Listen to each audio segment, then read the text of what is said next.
All right, so we'll start in just a minute.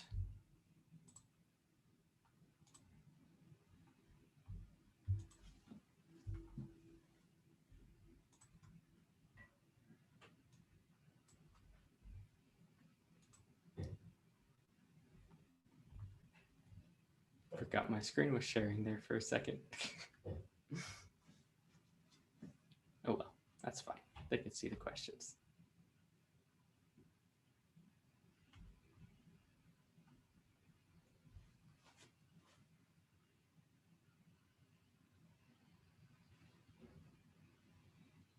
Hello, everyone who's joining us. We're watching, before we get into the questions, a quick video of the creative tasks that all our students, all that were submitted of students creating creative tasks.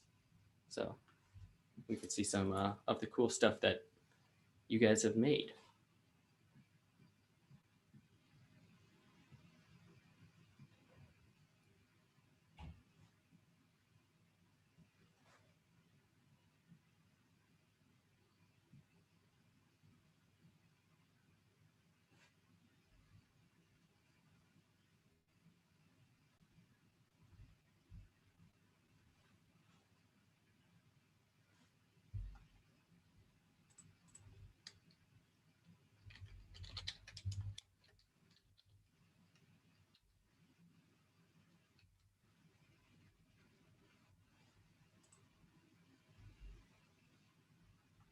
All right, so I'm gonna stop sharing my screen here. We're gonna start just about now.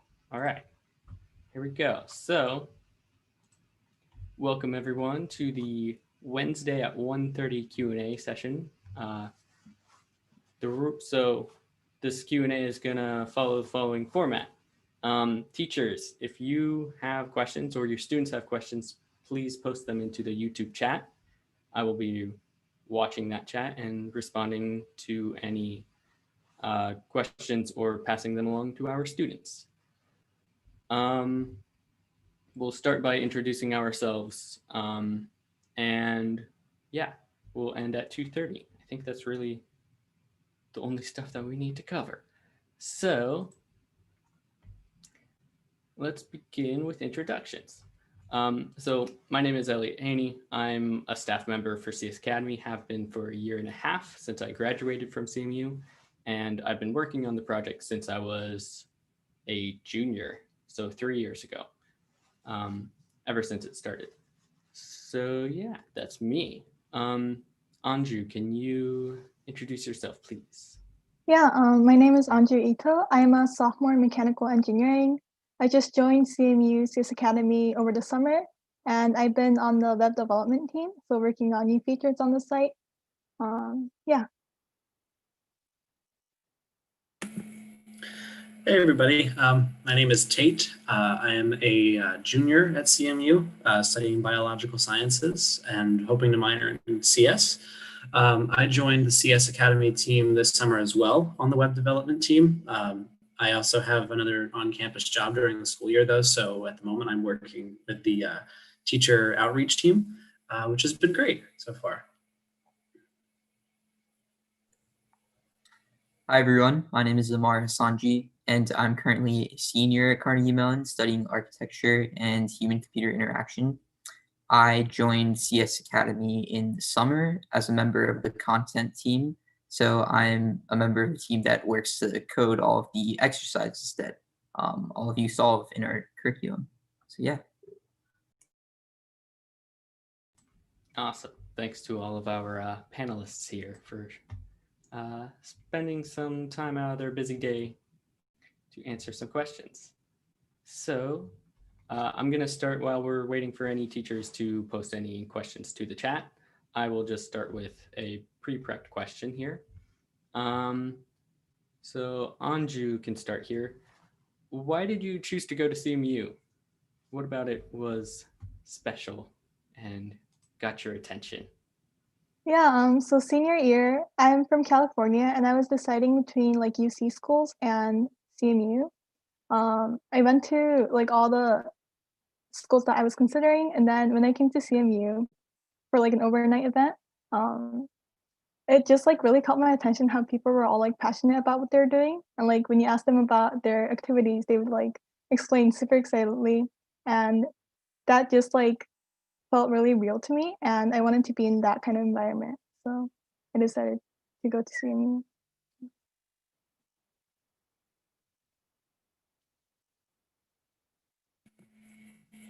You want me to just to follow up on what she said? Yeah, yeah. Okay, I didn't know if I was going to get prompted or not. Exactly. Yeah, so I would say my decision to join CMU is kind of, or to attend CMU is kind of up in the air and unexpected for a while, because whenever I was first touring colleges, or not even really touring colleges, but I went and visited Cornell and CMU on like coincidentally on a road trip, and found that all I could remember about Cornell was that it was really cold. But on the way back, we stopped at CMU just for like 15 minutes to like walk around and look. And even though I didn't really interact with any of the admissions officers or get the chance to like interact directly with students, I still felt this kind of natural sense of like feeling like this place was right for me and that I belonged.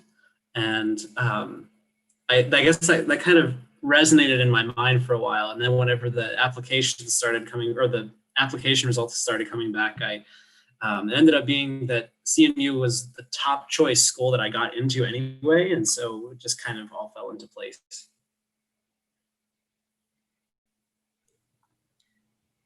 I guess for me, one of the main reasons why I chose to attend CMU was because after I visited the school, I really loved how the university stresses interdisciplinary thinking. So at CMU, it's encouraged that whatever you're studying isn't the only kind of thing that you're focused on, I guess, if that makes sense. So they really encourage people from different majors to take classes from different departments, really get out there and explore all of your interests, and then think about how you can tie your interests in two different fields together, perhaps. So, I mean, if you're a student in the School of Drama, you can think about how you're tying an interest into CS with like drama. So I've seen a lot of those kinds of like interdisciplinary, um, I guess, relationships amongst all of the academic departments at CMU, and that's something that really drew me. Because for me personally, like I'm very interested in thinking about how architecture can be connected with technology, and CMU just really offered a place for me to, have a chance learning more about that connection. And I guess to add, kind of just agreeing with some of the things that both Anju and Tate said, I really loved the sense of community at CMU. It's a very small school compared to other big state schools.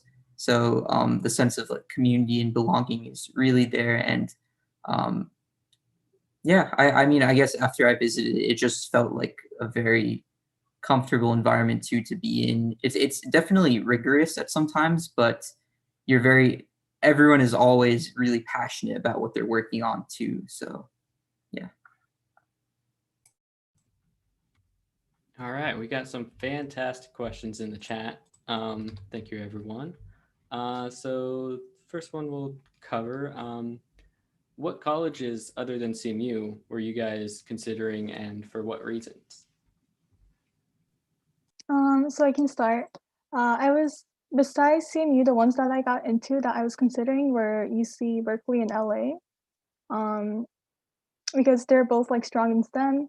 When I went to the schools, like I got a really different impression of both, and I think it's just like location-wise, UC would make sense for me, and also like I just wanted to go into a college that has a strong STEM like education too.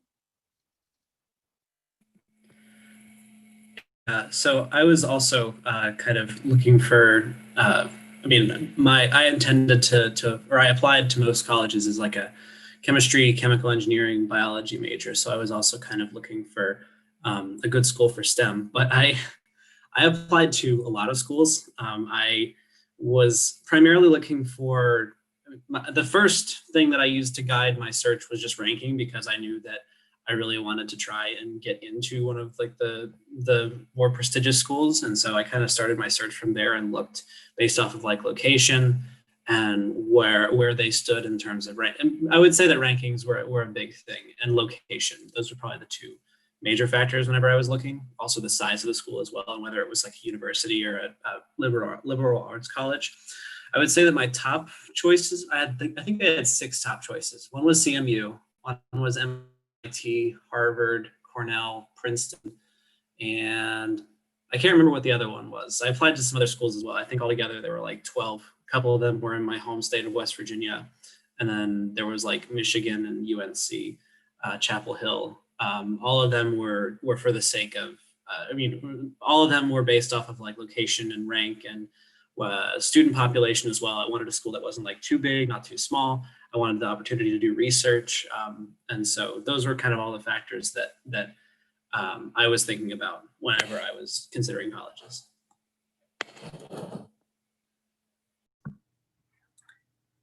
For me, so back when I was a senior, I actually applied to very little schools. I started out with a pretty big list, but then I don't know what happened looking back. I think my list just continued to narrow down as the application deadlines came up, and I wasn't, sure about that. I made some visits and I decided I liked a few campuses better than others. So yeah, my list narrowed down, and I felt like after I visited CMU in the fall and then I did another visit in the winter before the regular Common App deadline or whatever, between those 2 visits, I really, really liked it. And I just had a feeling that no matter what, I felt like I would end up there just based on my reactions to the campus, the community. But yeah, down to like when it was time to actually submit the deposit in May, I think the other 2 schools that like I was still considering was UCLA and UVA, both because they're very like strong STEM schools and both have like very good programs similar to the great programs that CMU has. And ultimately I decided to go with CMU just because I didn't feel as comfortable being in a big state school environment where the student population is just so large. I preferred a much more tight-knit community. So yeah, that's why I made the choice I made with CMU between those other 2.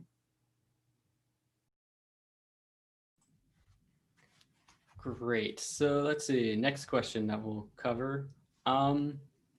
So what are some good extracurriculars, high school extracurriculars, that students can pursue if they are interested in computer science? Okay, I don't know how much I can speak to this. Let's see. The science extracurricular that I was doing in high school was Science Olympiad. And that used a little bit of coding when I was like, there was a competition for like electric vehicles, and then that used like a bit of engineering/computer science. Other than that, in high school, I actually didn't have too much experience in computer science. So, and I'm not a computer science major too. So, Tate, Amar, do you have anything to add? I mean, honestly, my school actually didn't really have any computer science. I mean, we had APCS that I was trying to take my senior year, and then the teacher who taught it left, but we didn't really have a computer. Well, I think we might have possibly had a game design club, although I can't remember if it was a gaming club or a game design club or both. But I wasn't really involved with different CS clubs in my school because the offerings were very thin. I kind of ran into CS incidentally and found that I was passionate about it once I got to CMU, because I took an intro programming class or programming in CS class and realized how much I enjoyed it, and then just kind of followed along from there. But yeah, unfortunately, I don't feel like I can answer this question very well. I mean, some things that I was involved in was Science Bowl and Chemistry Olympiad. Those are probably the 2 really big ones that were science related, just not computer science related. Do you have anything to add, Amar? Not really. I guess in terms of extracurriculars related to computer science, not sure. I can't speak from personal experience because my extracurriculars in high school were more oriented towards athletics and like debating, but I think anything that really emphasizes problem solving is a good way to go. So like something like a chess club or something, if you're interested in that, that would be a great way to really exercise your problem solving skills. I think Science Olympiad is a great option. I know my high school had a robotics team. That's also something else that's worth joining too, or worth starting at your school if you don't have one already. Yeah, and just a few more. These are online, and I believe both of them are free. But if you like problem solving and coding, Project Euler, which is I'll put it in the chat, puts out really interesting questions. A lot of them are math based, but they're still fun to work through if you enjoy that kind of stuff. And then Code Forces, although I haven't done that personally, I know people who were really into that competitive stuff with coding. But I think, yeah, I don't know too much about it, but it might be worth looking into. All right, next question. Let's go with Andy's question. Are you studying computer science at CMU, or do you have other majors? And I'll add a little bit here. And if you do have another major, why did you want to join the CS Academy team? So I'm actually a mechanical engineering, like I said earlier. I'm thinking about a minor in computer science, but I still don't know yet.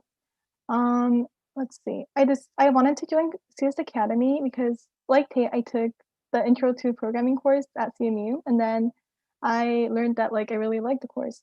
So I'm sorry. Okay, so I decided to apply to the CS Academy internship, and so that's what I got in. I just wanted to have like a place where I can program more, learn more about like how like web development works, code, and like use it in real life. Yeah, so I'm actually kind of in a somewhat similar boat to Anju. I came here I ended up being a biological sciences major. Whenever by the end of my freshman year, whenever we had to declare, and I kind of ran into CS whenever I took the first intro programming class at CMU, intended for non-majors, and I realized I really liked that class. I applied to be a TA for it, and I got the job. Worked with that a little bit more, and then decided I was going to try and challenge myself a little bit more. And I took the next programming level class next level programming class that electrical engineering and CS majors have to take. Took that class and enjoyed it, and I switched to be a TA for that class. And this past summer, I was looking for an internship, and I really, really wanted an internship that I could practice programming in, because at that point I had decided that I liked CS enough that I wanted to maybe do a computational biology major, which was kind of minor, computational biology minor, which is like computational biology is essentially the bridge between CS and bio, where you're using CS tools to solve biological problems. At least that's the way I like to think about it. And then I got the internship with CS Academy over the summer, and realized that I really enjoy programming to the point that I was willing to pursue CS as a minor instead of comp bio. I wanted to study a little bit more raw CS, and so I ended up switching just within the past couple of months, actually. But yeah, that's my journey thus far, and I'm sure it will evolve in whatever other ways throughout the next year and a half. Yeah, to add on to that, for me, I entered CMU as an architecture major, and I mean, I'm still an architecture major, but I've decided that like for my career focus, I'm not as interested in, becoming like a professional practicing architect. And I got into the human computer interaction minor here at CMU, which is about things related to like UX design and app design and all of those things. But so that's the kind of direction I'm trying to head in towards now.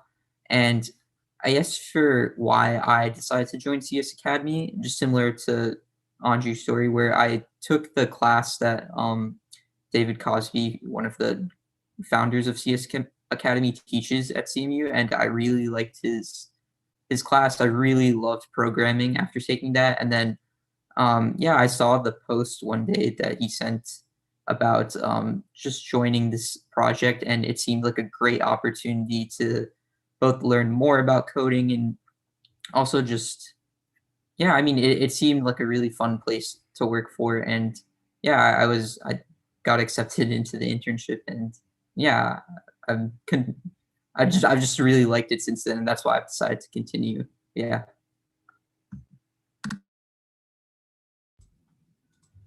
All right. The next question will be, ooh, it's an interesting one.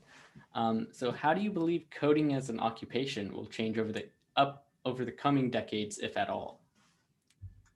What do you guys think? This is hard to answer, I think, but I feel like it would definitely be like, I don't know how much it is growing right now, but I think it would definitely be like a big field to go in. And then just like any occupation that you choose, I feel like there would be a way to apply computer science. So I think in that way, like it'll be really cool if I end up like doing a mechanical engineering job or some other job. I think there is definitely like a way to use computer science.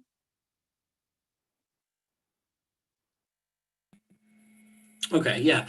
I guess, yeah, Anju framed it in a way that I didn't really think about. But yeah, initially I was thinking like in terms of like purely coding jobs. I mean, a lot of this is speculation, but I would imagine that most of it would be in like how the fields would, or like the field concentrations and like popularities of different specific subfields of CS would change. And I feel like maybe AI and machine learning are probably going to be subject areas and fields that grow a lot more as we go forward because they're relatively new.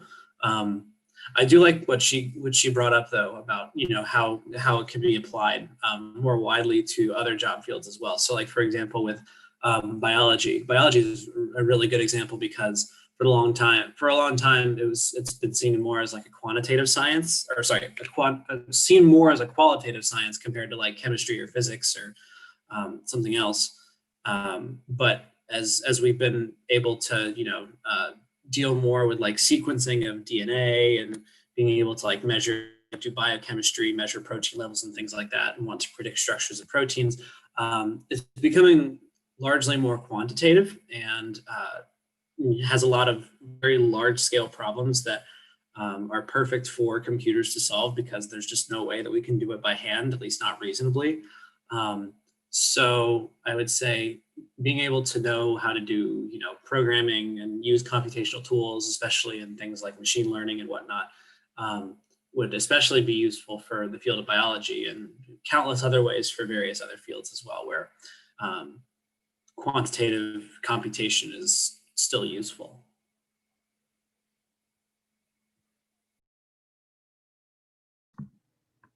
Yeah, I don't really have too much to add to what Anju and Tate said. I would just emphasize that, yeah, I really do believe that programming and computer science in general is going to become a much larger part of every industry. And no matter what you do, I do think that, I mean, at least for like most of the careers that you can think of, they will probably involve programming to some extent at least.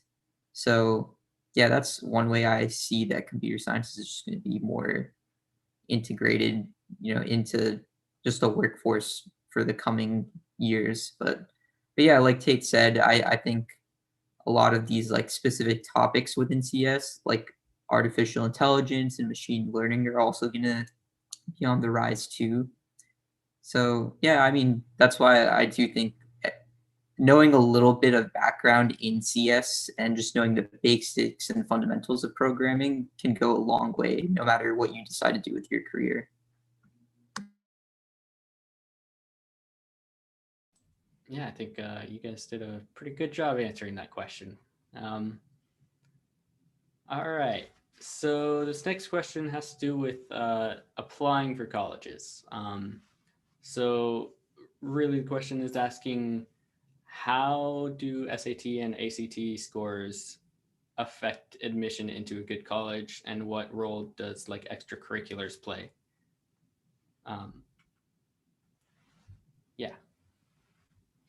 I feel like SAT and ACT, they would be, especially like colleges do put like a, what do you call it, a large weight on it, especially public ones, because there's just so many applicants. But then I feel like private ones emphasize more of the extracurriculars and essays and like who you are more. So depends on the college that you're applying to. I feel like if you're aiming for, depends on the like prestige of the college, but SAT and ACT is important part too. Yeah, just to kind of add on to that, I think that for more prestigious school, I mean, I completely agree with what Anju said about like state schools and things like that, where they place more weight on test scores. But I would say with more prestigious schools, that they tend to look at test scores as a little bit more like a foot in the door sort of thing. And getting a getting a good test score by itself is not necessarily enough to get into a school. Like I know of somebody who got a 1600 on their SAT, which is a perfect score, and then didn't get into MIT. So I would say that they kind of look at you a little bit more like holistically, and they want to see that you're like involved in the community, or in, whether that be your school community or larger community, being involved in extracurriculars. The essays are important as well. They want to see somebody who's like interested in the school, and like think that, and they want to see like if you as a person they feel like would fit into the community. If it seems like, does this person seem like, I don't know, a CMU person or an MIT person or something along those lines, I would say. So it's a little bit more, there's multiple pieces, I think, that come together when it comes to more prestigious and more competitive schools. Yeah, I mean, I think college apps are a really tricky thing, right? Because there's so many components to it. There's your SAT, your standardized test scores, then they look at your GPA, they look at your extracurriculars, and then your responses on the application, like the personal essay you have to make. And I mean, I think it's changing now too, because I've noticed that there's been a lot of schools that actually don't require the SAT and ACT now. And I wonder if that's a trend that's going to, increase later on. But um, I guess the most important thing to just remember is that the application you fill out it has to be holistically strong. You can't just have one kind of component really strong and the others be subpar. Then, like Tate said, if you have a perfect SAT or ACT score, don't think that that's going to be enough to just get you into your top university. You have to make sure that everything else you do is strong and really reflects who you are as a person. And I mean, also just, I think with standardized tests, it's important to like make sure that you don't stress out about them too much. Cause I mean, I know from my experience in high school, like many of like my friends would keep like stressing and have their like mental health really affected by always trying to like want to reach that threshold of a good, like perfect SAT score or whatever the 95th percentile was. But I mean, I think it's definitely possible to still get into like your top universities even if you don't have that high of an SAT score, as long as your other parts of the application are really strong. Like I definitely emphasize the personal essay and story, because that's a chance where you really get to showcase who you are and what you're trying to achieve later on in your life, and why you think that university of your choice could be the best fit for you. And yeah, those things that show more about your character I think they go a long way in trying to convince the admissions officer why you're a better fit for the university. And then also just like one thing to add about like extracurriculars as well is I've noticed that a lot of people like typically try and they try and like overfill their extracurriculars and show that I'm doing like this like X amount of things, like I'm doing all these great things. But I think with extracurriculars, it's really about quality over quantity. You want to show that you're doing a few extracurriculars, but like what you're doing with them is really amazing and stands out than the rest of the people applying. Yeah, passion is a huge deal when applying. You want to talk about the things that you're passionate about because that comes through. All right. Let's see. The next question. So if I want to study computer science and coding for college, what major would you guys recommend? Specifically, they're interested in coding games. Wait, TMR, do you know anything about it or? So in terms of undergrad degree, I don't know specifics about like majors or minors that have to do with game design. I imagine that there probably is something. I mean, general CS is always, I'd say if you're doing something that's like coding or programming related, general CS is probably probably a good move.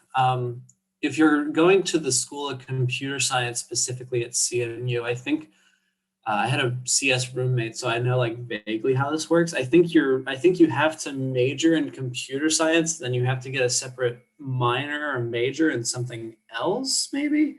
I'm not 100% sure about that, but what I do know is that CMU has something called the Entertainment Technology Center, and they focus a little bit more on things like games and I think other just various like technology and coding based entertainment.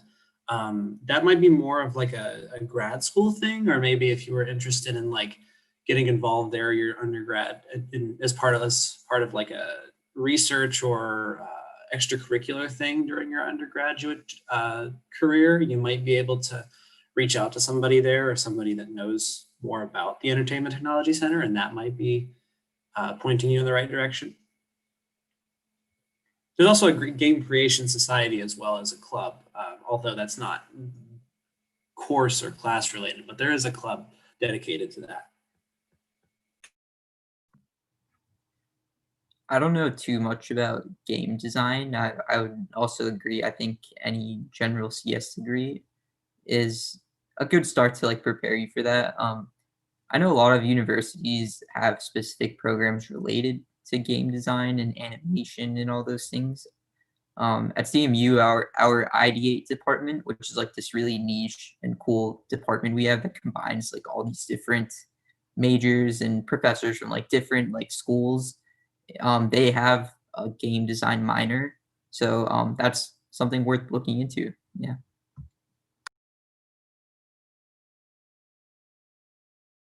Our next question has to do with STEM and computer science.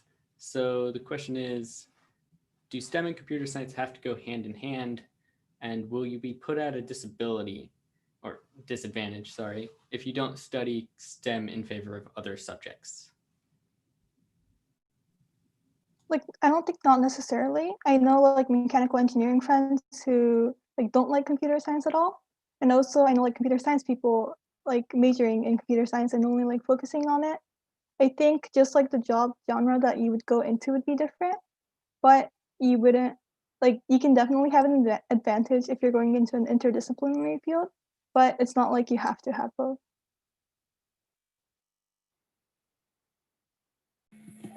Yeah, I don't know if I have a whole lot of anything extra to say. I think Andrew covered it pretty well.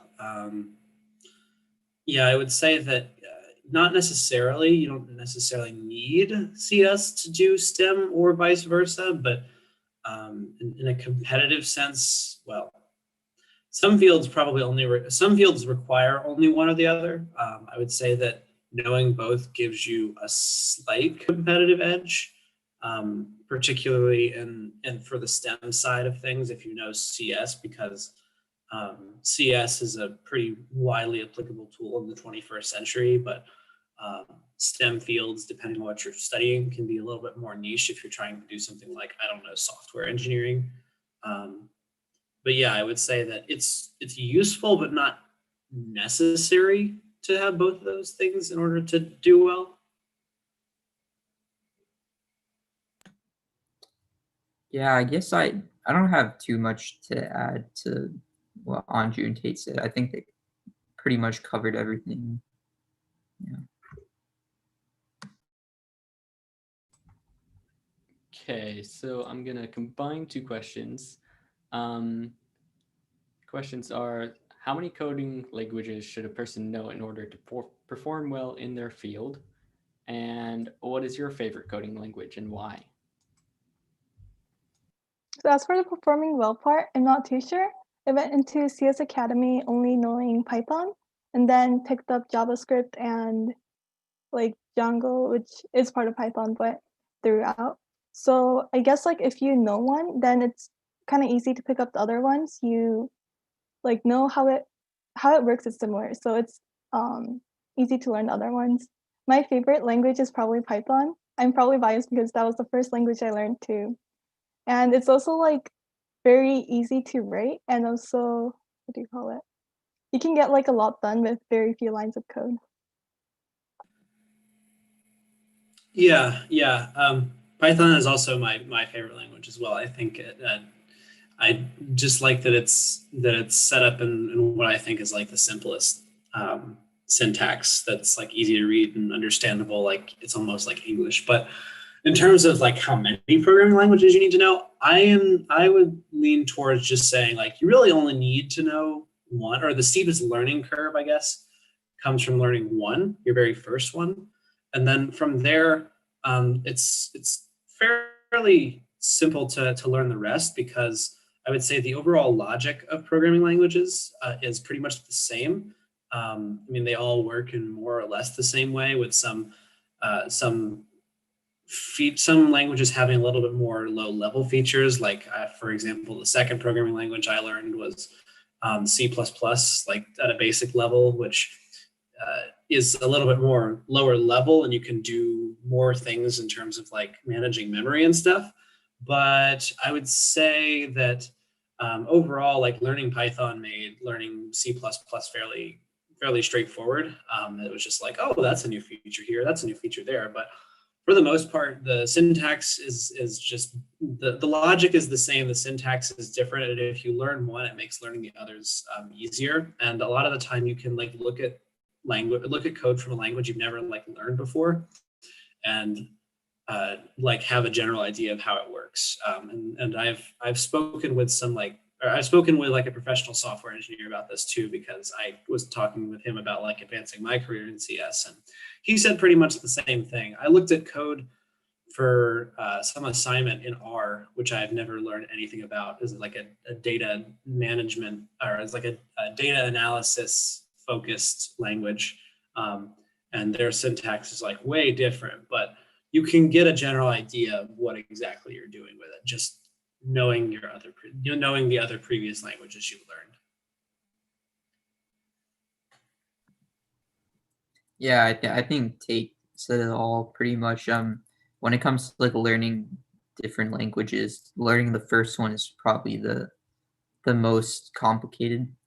And after you really master like one language, or you have a good understanding of its syntax, its logic, then learning any other language is significantly easier. And it's easy to just transfer some of like the logical thinking from one language to another. And I'd say for the specific number of languages that you need to know, there's no right answer, because it really depends on like what your industry is. And also, languages are constantly being like updated, and like new languages are being invented like as we speak. So yeah, I guess like what you have to accept is that if you want to go into a career in anything CS related, just expect that you're constantly going to be required to like learn new things and learn new languages, learn new features of languages. So just be prepared to learn. And if you enjoy like continuously learning new languages, then you'll love CS as a career.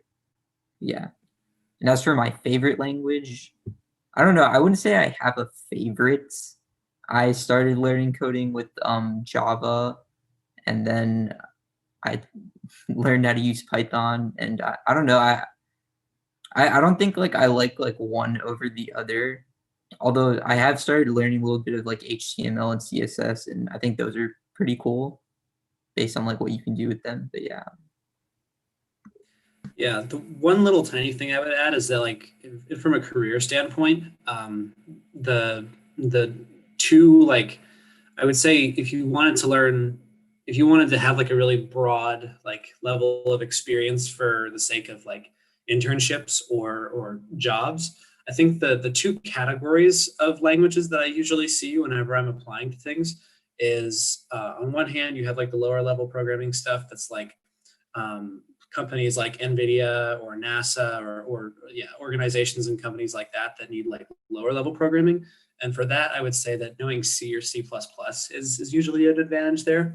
And then a lot of other like software engineering jobs at various other companies use Python and Java, I would say most often is what I see. So knowing one of those is probably useful as well. If you wanted to just like narrow it down to like specific languages, I would say that one from Python and Java and one from C and C++ gives you a pretty broad spectrum of like opportunity for internships and jobs.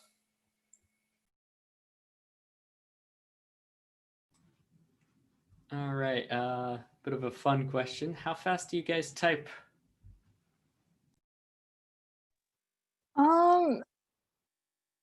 I'm not too sure. I think around 90 or 100. Is that the? I haven't measured in a while, so I don't know if the numbers are right, but I have. And oh, sorry. Oh, sorry. What were you gonna say? Oh, okay. I was gonna gonna say clarify,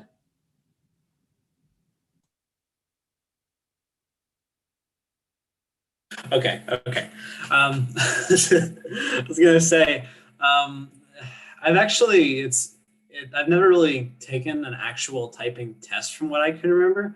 I know I used to type really, really slow, and I've sped up at this point, but also like I just kind of learned over time, I guess, in muscle memory typing, because I don't technically type the way that you're supposed to learn how to in school, where your fingers are on certain keys or whatever. And I would say that I type not fast, but at like probably like standard average typing speed, whatever that might be.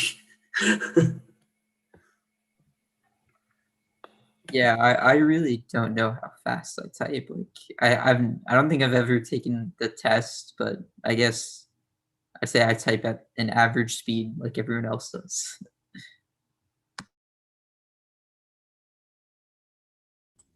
yeah, and to clarify, the numbers they're talking about are words per minute, in case anyone was unsure. All right, so what are the coolest projects or applications that you've used programming to help solve? one of my favorite projects that I worked on was like last spring. I made this image mosaic in Python. So that takes in like this original image, and then you can add photos to it, and then it makes like a photo mosaic of the original image. I also added like a feature where it can like web scrape with based on keywords. So, like if you type in cat, then it like gathers cat photos and then makes like a photo out of that. So that's probably my favorite. I mean, I've used Python in several of my classes, but I would say that like the non-course related, in terms of things that aren't like course related, well, not related to courses that I'm currently taking as a student. I'm a TA for the 15-112 course, which is like the intro CS class for CS majors and electrical and computer engineering majors. And this semester I got a position on the leadership team as the data analytics lead. And so I'm using Python with another one of the members of the staff to process and analyze various kinds of data and look for correlations between things to help us kind of like evaluate if certain course resources are effective, like quiz review sessions after quizzes happen, and like seeing like how fast TAs grade things and how we can like shift the logistics of how we do things in order to better the course for everybody, both staff and students alike. And that's all done in Python. Yeah, for me, I'd say like some of my favorite things that I've used programming for, or I guess like projects that like involved a little bit of like programming with is in a lot of my architecture coursework. Um and this is like after like my second year, like after we did all like the basic stuff. We learned a lot about using parametric tools and these different kinds of like programs where you can actually use programming. So it's a little bit of a combination of just using like component connections versus, and then if you want to, you can actually like open up like a text editor and write Python yourself. And you can use that to actually model 3D forms and buildings and then like create animations as well. So I've been doing a lot of that stuff as a part of like my education here. And yeah, I mean, I've been able to like model some like really crazy and wild ideas using programming.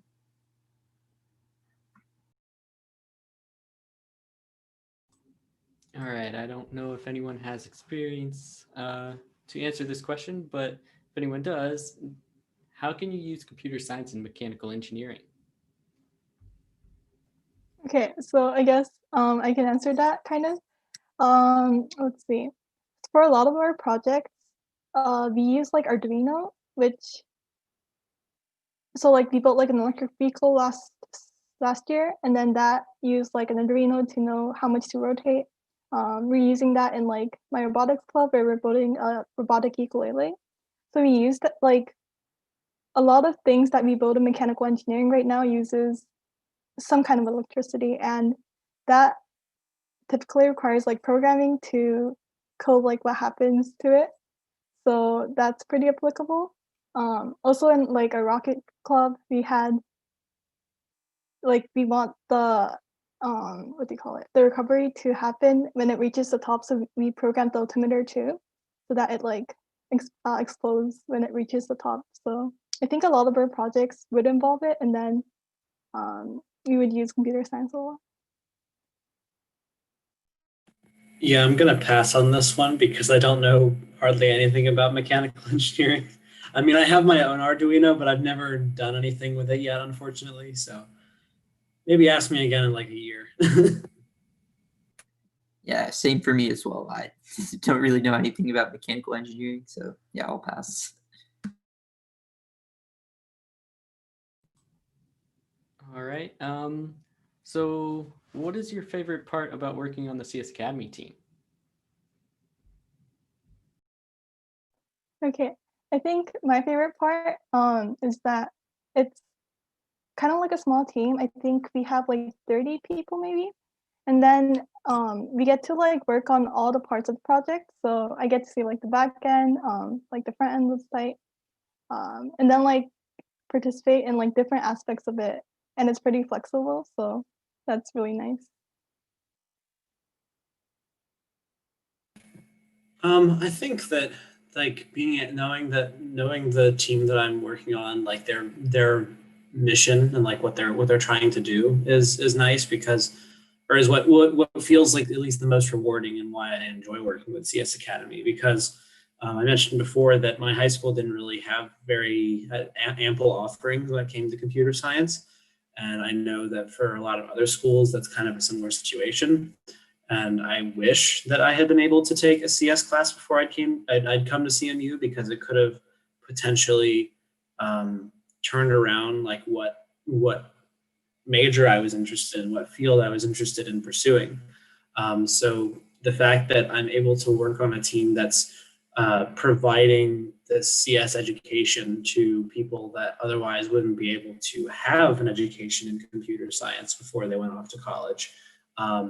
Is something that's really meaningful to me and something that I find the motivation to get involved and progress something on the CS Academy team to make this overall project better.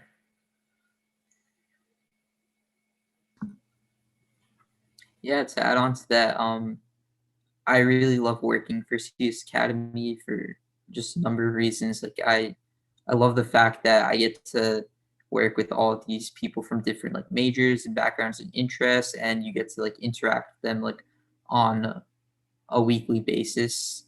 And yeah, it's been nice to just be able to see how different things are like functioning. Like Anju said, like I've gotten a chance to, talk to people on the dev team to like see how they're working as well. And then, yeah, and it's not like we have to do like one role only. Like we're often asked to like help out with a number of things in the project. And it's just a great way to get everyone involved. It's not like a typical company, where like you're working in like one team only and you only talk to people from that team. Like it's nice that we have this great like company, or sorry, not company, but project wide interaction among everyone from all the different teams. And yeah, I mean, I really love the mission that we have. I think CS Academy is like just great for bridging the gap between teaching CS to people that might not have access to it in their schools. And yeah, I mean, I think like what we're doing is just really awesome. So yeah, that's also like one of the things that motivates me to continue working as well.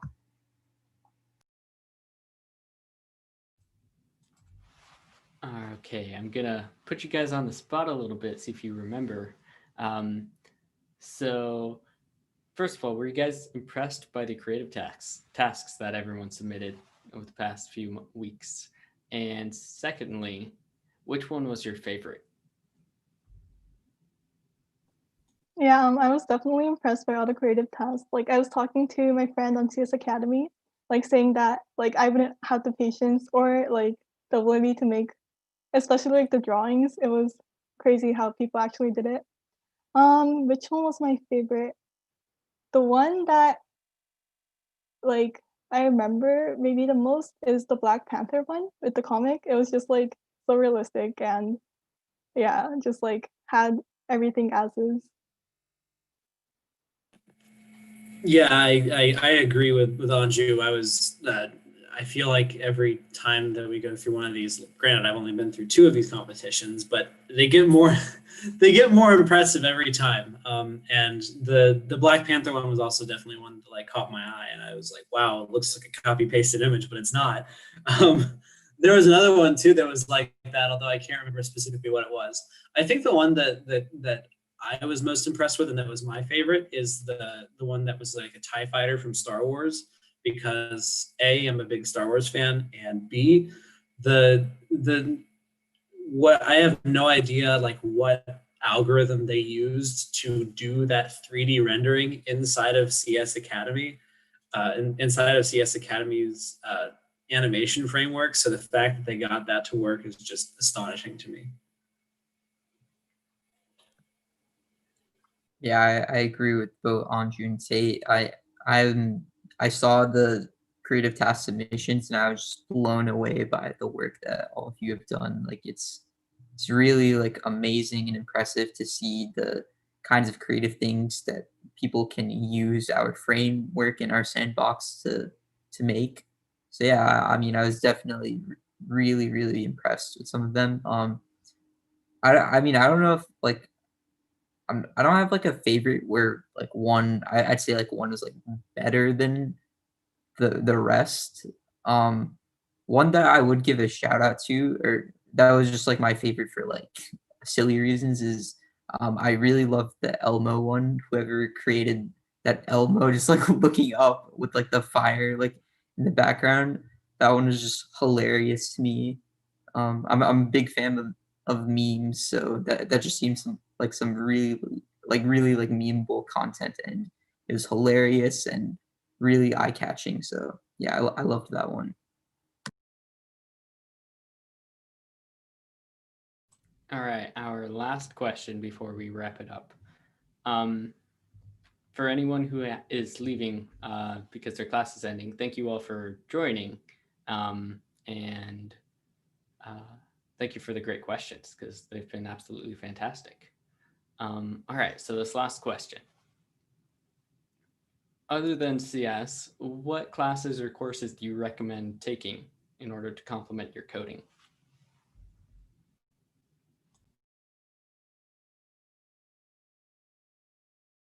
Hold up, okay, sorry. To complement coding, I feel like your major would have like a good amount of courses that like CS majors should know. So other than that, I feel like just like taking courses that interest you would be great way to like explore what you want to do more. Maybe like what interdisciplinary things you want to do. Yeah, I don't know too much specifics about CS, but I think most things are included already. Yeah, I think for the most part that what I'll have to say is pretty much the same thing as what Anju has said. But yeah, like doing whatever interests you, of course, is important. That you make the most out of your college experience, and that you try and go for classes that you enjoy rather than just ones that like advance, like strictly just advance like some set of minors or majors that you might have in mind. It might be useful to you if you're not doing CS as a major to look for interdisciplinary courses that connect your main major to CS. Like, for example, I thought I was going to do computational biology as a minor for a while. And so there are classes about comp bio that connect programming concepts to biological, like quantitative biology. So things like that, I feel like would be useful as well, but that's pretty much all I have to say about that. Yeah, I agree. I think it depends kind of on your interest, but in terms of taking things to complement CS classes, if you know you want to go into like the software engineering, or sorry, if you know that you want to really go deep into CS and like take like higher level classes, then it would probably help you, or I think it's like required that you have a fundamental understanding of a lot of like math concepts, so taking math classes to help with that, especially for machine learning too, if that's something you're interested in. Like taking a lot of math classes can help you, be successful with that. I guess like taking a design class as well, or something like creative or artistic, is also really important to just because that's another form of problem solving in its own way. So yeah, that would also be a good complement then to anything programming related.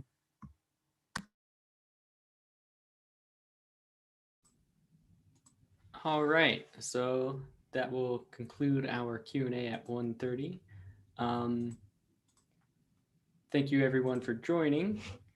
Thank you for asking such great questions, everyone. And thank you to our student team for taking some time to answer these questions. We have Q&As every day this week from 9:30 to 10:30, 1:30 to 2:30, and 5:30 to 6:30. So if you want to see some other students answer these questions or other questions, feel free to join in on any of those. Thank you very much and have a good rest of your day.